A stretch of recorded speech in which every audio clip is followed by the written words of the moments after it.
picture here, we have the peninsula in the middle of the Mediterranean in a new peaceful era, so in a period of great trade.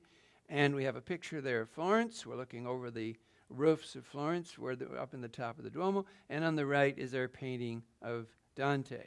And so all of these things come together at about the year 1300. That's the date of the poem.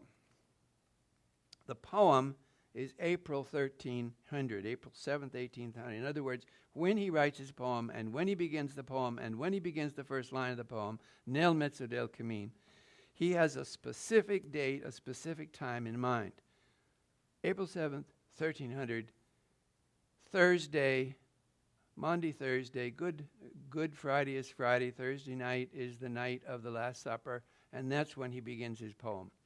So that his story and his poem is beginning at exactly the midpoint of his life, nel mezzo del cammin di nostra vita, 35 years. Everybody agreed 35 years is halfway through, 70 years, 70. And so here he is at exactly the midpoint, and that's 1300. He was born in 1265. So 1300 is the midpoint of his life, and therefore we come back to all of these aspects in which we come back to the middle. We come back to the middle of the Western tradition. We come back to the middle of his life. We come back to the middle of the city, and we come back to the story of that city. So here we are up in the top of the Duomo, and we're looking out from the top of the cathedral, from the dome, and we're looking down to the river. You can see the riverfront way down there, and the hills, the South Hills. Over there on the high hill there in the distance is San Miniato, the church dedicated to the first Christian martyr killed in Florence in the year 250. And then further over here on the right side of our picture, you can see the great palace of the government of Florence, which Dante helped build. That is built in 1299, so just the year before the Divine Comedy. So if you're thinking of the Divine Comedy and you're thinking of Florence, you can think of that building, the Palazzo Vecchio, as the perfect building that stands for him and for Florence and for 1300. And he helps meet inside that building. He's a member of the government of Florence, so he is in that building when they're meeting there. And if we go a little bit closer to that neighborhood, where all we did was just shift a little bit and look right straight down. You see the steeple there. Let me go back. See the steeple right there in the middle of the picture? That's the steeple of the Abbey, the Badia of Florence, the most important religious institution in Florence. And so then if I go closer, there's the steeple of the Abbey right there. And Dante's house is just a little bit to the right of that bell tower, just a block or two away from that bell tower. So in the middle of the city. And if we go to our modern sky shot of the city, that nice little red grid shows you the Roman city imposed on present-day Florence. So you can just see how small Roman Florence was. The cathedral, of course, wouldn't have been there. And in this picture, of course, it's inside the walls, but it wouldn't have been, of course, during Roman Florence, because there is no cathedral. But that's this, and you can see where the center is. That white building right in the middle would have been exactly the center of Florence. There's a column there that marked the exact intersection of the north-south road and the east-west road, and the column is still there. So if you go to Florence and you want to find the center of the Roman city, it's still right there. So that's Roman Florence, and here is Dante's Florence. There's a painting of the city of Florence in the time of Dante, and the wall that you see in that painting is a wall that he helped build. So he is on the committee, he's on the city committee that's putting together the new medieval walls of Florence. We usually call them the Dante walls, because then everybody knows that they're 1300.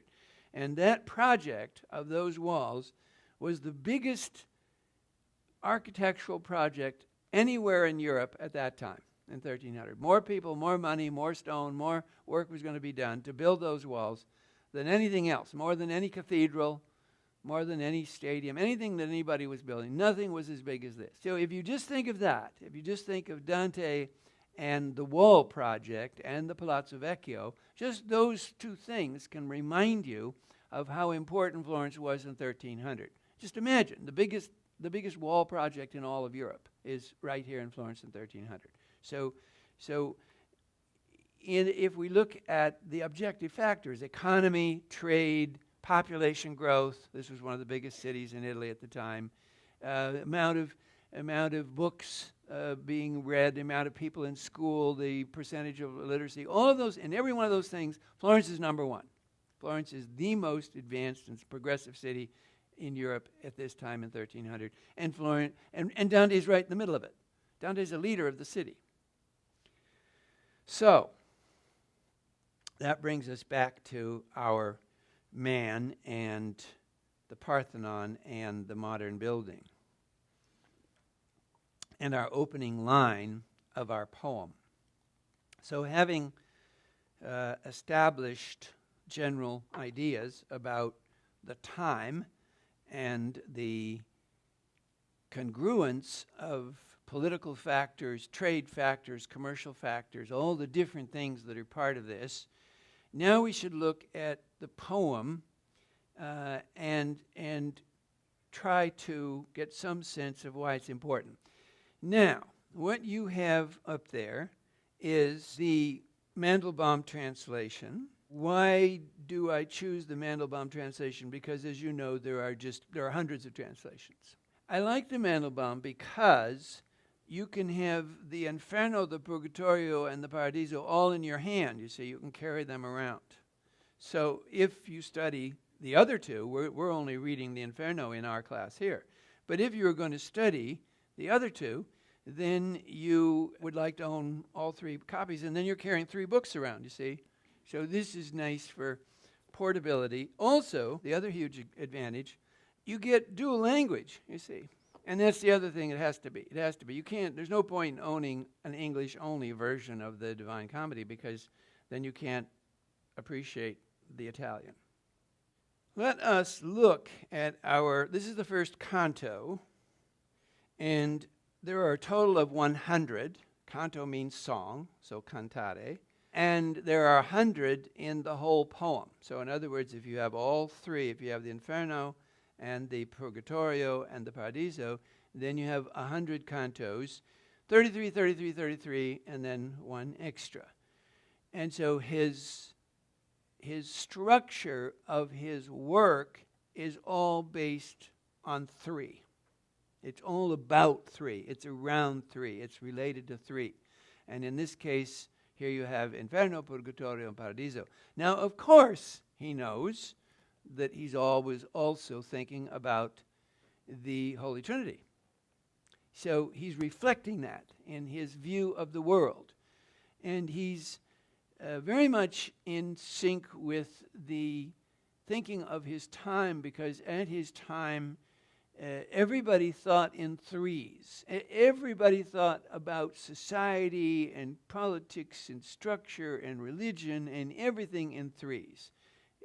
Buildings were designed in threes. The facades of the Gothic cathedrals are always in threes, both horizontal and vertical, so that everywhere you looked, everything was thought about, everything was seen in threes. So for him and for his poem, this is again something in three, and in this case, three parts: Inferno, Purgatorio, and Paradiso. And we'll talk more about Purgatorio in our next 2 weeks. Tonight, all we want to do is just sort of get started. We just want to get started and start to talk about our poem.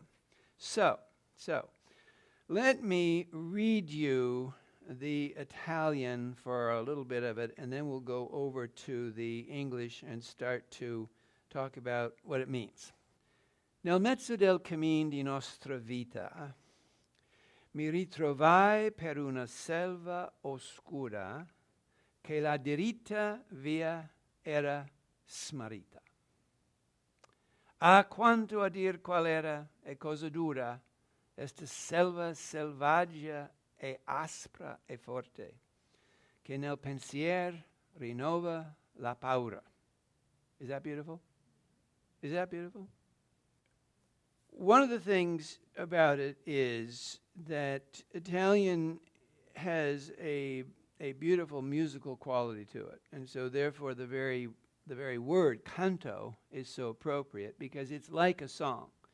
And remember that the troubadours, the courtly love poets who had been writing poetry that leads up to Dante and that Dante turns to and uses and knows well, were really songs. They were usually songs. And so what he has here is a great big song, a great big, huge, long song, but it's basically a song. And so you hear it sing. Nel mezzo del cammin di nostra vita mi ritrovai per una selva oscura che la diritta via era smarrita. Now, let's look at the Italian. Now, you have the Mandelbaum translation, and he's trying to give you a little bit. He won't do it all the way through. You can't. But he's giving you a little idea of how the rhyming would go in Italian. And so you can see, if you look at the Italian over here first look at the Italian, and you can see that in line 1, the end of the line is vita, and line 3 is smarrita. So line 3 rhymes with 1. If you look at Mandelbaum's, his Our Life's Way, and then line 2 is forest, and then the third line is not stray. So when he starts, he wants to give you some sense of the poetic structure of the Italian. He's not going to be able to do that. He's not going to try to do that all the way through. But he can at least give you some sense in his English of the length of the line, the rhythm of the line, and then that nice, rhyming pattern at the end. But if we look at the Italian, we can be even more literal than he is. So if you look here, nel mezzo, in the middle, del cammin, in the middle of our road, el camino, right? Everybody knows that word, right? El camino, right? And nostra vita. So in the middle of the road of our life, stop right there and think about that. In the middle of the road of our life. Where does he get that? Well, all through Western literature, all the way back to the Bible, to the Hebrew Bible, to Isaiah and others, there was the idea of 70 years. I know you're all going to think, people had a much shorter life.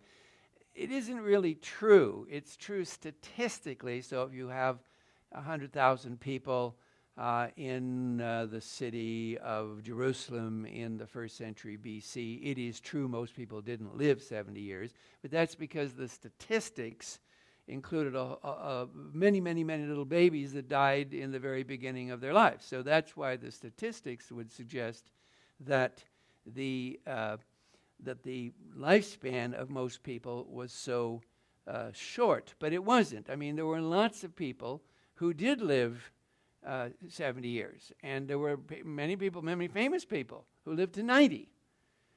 So it was perfectly possible that you could live. And 70 was a common length of life, 70 years, 70.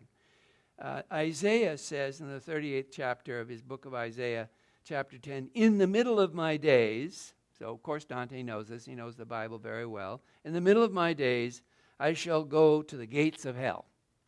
So this idea is all the way back there in the Old Testament, in the Hebrew Bible, something that Dante and all the students and all the priests and all the monks would know extremely well. So everybody would know that when he starts, nel mezzo del cammin di nostra vita, in the middle of our life, we're 35 years, well, that's exactly right. This is the middle. Now, this is really the middle of his life, you see. This is really 35. He's 35 in 1300.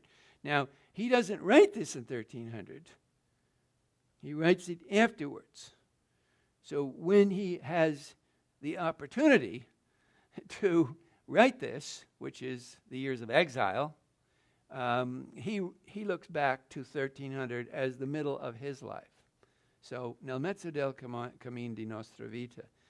The other thing that you notice is it says, nel mezzo del cammin di nostra vita. Our life.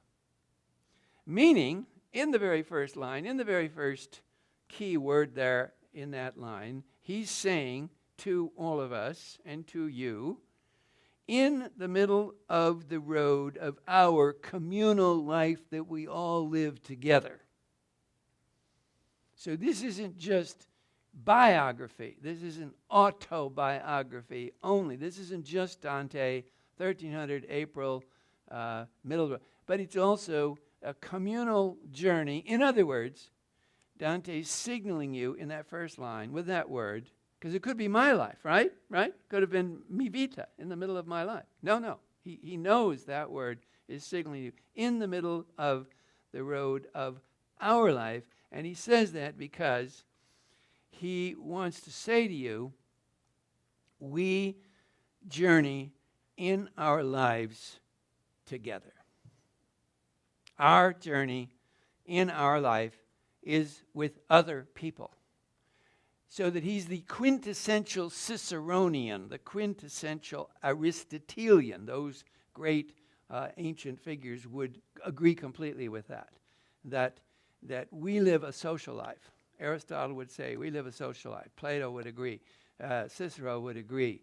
Seneca would agree. So Dante is like the Greeks, the citizens of Athens, in that he would agree that the person alive in 1300 in Florence is part of a society, he's part of the city, he's part of the universal family of human beings. And even though he journeys on his own, even though he lives his life by himself, even though there are times when you feel totally alone, the fact is we live our lives in community. We live our lives in community. And with that one word and that one line, he signals that he understands it. Isn't that great? You see? You see how spectacularly brilliant this is, this whole poem. Because every line is like that. Every single line in the thousands and thousands and thousands of lines of this poem. Every word he's thought about just like that.